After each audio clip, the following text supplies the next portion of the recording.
Gold Squad TV. So I just got this news. If I'm late, I apologize.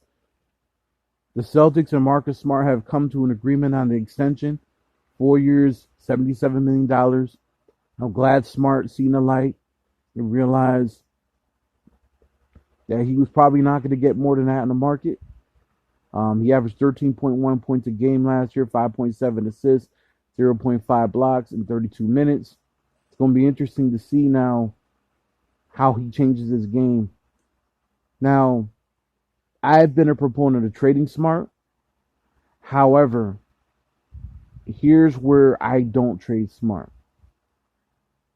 If you watch that Brooklyn Nets series, if you remember some of my videos, I was saying that game 3 where Tatum went off for 50, he had 23 points and like 9 assists in that game. But the way he played, not jacking up just shots just for the sake of it, he played steady. If he could play that way, then he has potential to be a 17, 18 point per game guy without jacking up shots and being crazy with it. He doesn't have to be that guy. If Smart would just, for lack of a better word, I hate to use this pun intended, but play smart offensively, it accentuates his defense. Ime really likes this kid, so he wants to have the chance to coach him. He doesn't have an opt-out in his deal, so that means he's here unless we trade him we can't even trade him halfway to the year because we won't be able to trade him at the deadline because he signed a deal. So since he signed a deal, he can't be traded at the deadline. Schroeder could be traded at the deadline, though. It'll be interesting, is Schroeder's going to start over Smart or Smart's going to start over Schroeder? That's going to be a very interesting thing.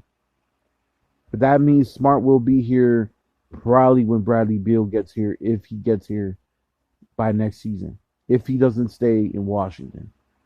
I'm not a fan of Beal. I really don't think we even need him. I think we're about to prove it this year. We're not going to need him. But so I think Naismith is going to make a huge leap.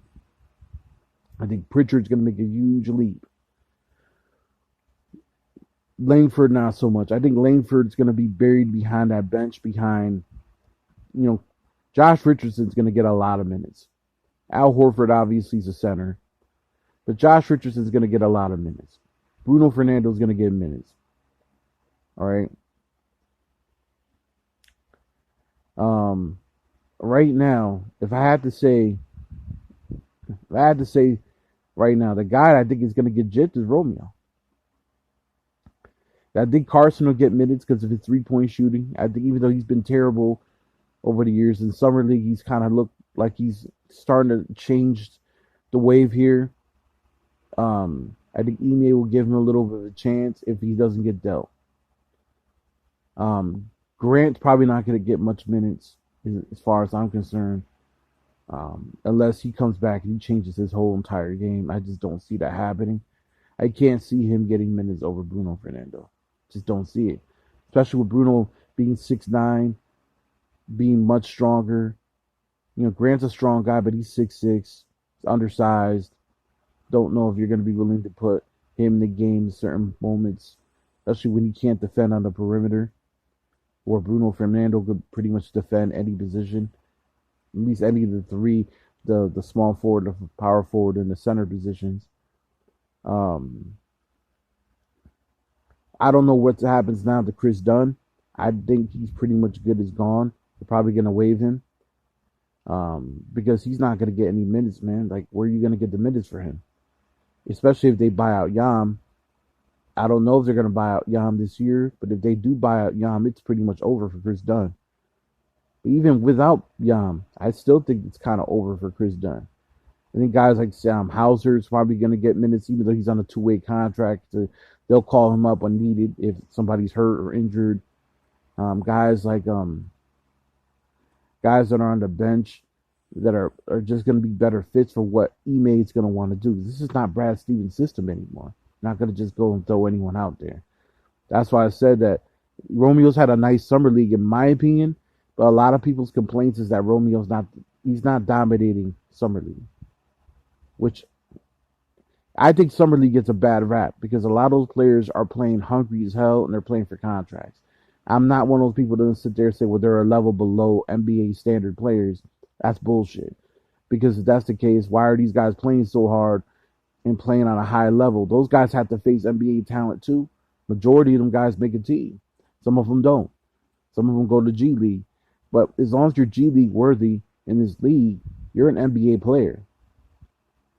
You know what I mean? I don't think you're an NBA player if you're a guy like Grant Williams.